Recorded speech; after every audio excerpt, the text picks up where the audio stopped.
No, they did not give you permission to enter. You have a search warrant? You have a search warrant, you have an arrest warrant. You've broken the curtilage, you have a search warrant. Do me a favor and step out so we can do our job. There were some tense moments between San Diego police and homeless advocates Monday as the Midway encampment cleanup continues. It's a bookable offense. They are on federal property right now. Federal property is on the other side of that pylon. 2 weeks ago, the city started cleaning this part of Sports Arena Boulevard.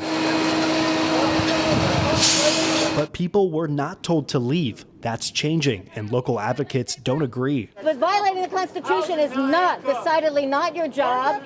We're starting to see some enforcement out here. Police have been going tent by tent, and so far we've already seen tickets for illegal lodging and encroachment. I represent them. They have authorized me to speak on your behalf. Attorney and homeless advocate Colleen Cusack was out trying to help some of her clients. The police are using criminalization to drive people away.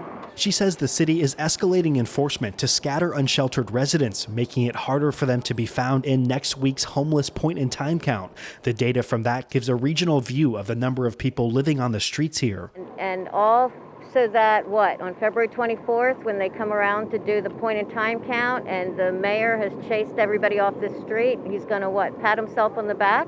A spokesperson for San Diego Mayor Todd Gloria, who ordered the cleanup, says that allegation just isn't true.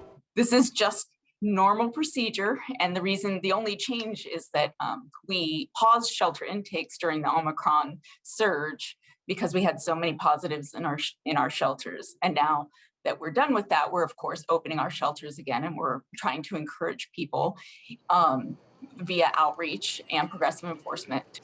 These federal dollars are really important, and how those federal dollars, one of the calculations for how much we get is the magnitude of our problem. So it is in our best interest to have an accurate count. They do not want to be broken up and go to separate shelters. Police were offering shelter, and at least 3 people decided to take the services, but some people remain resistant, saying they do not want to stay in a large shelter.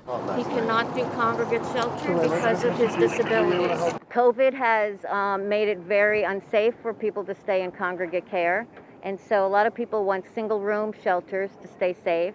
A city spokesperson said they have made significant efforts to get people into shelter, but they have ongoing concerns about health and safety. They say that enforcement will continue as long as there is space inside of shelters.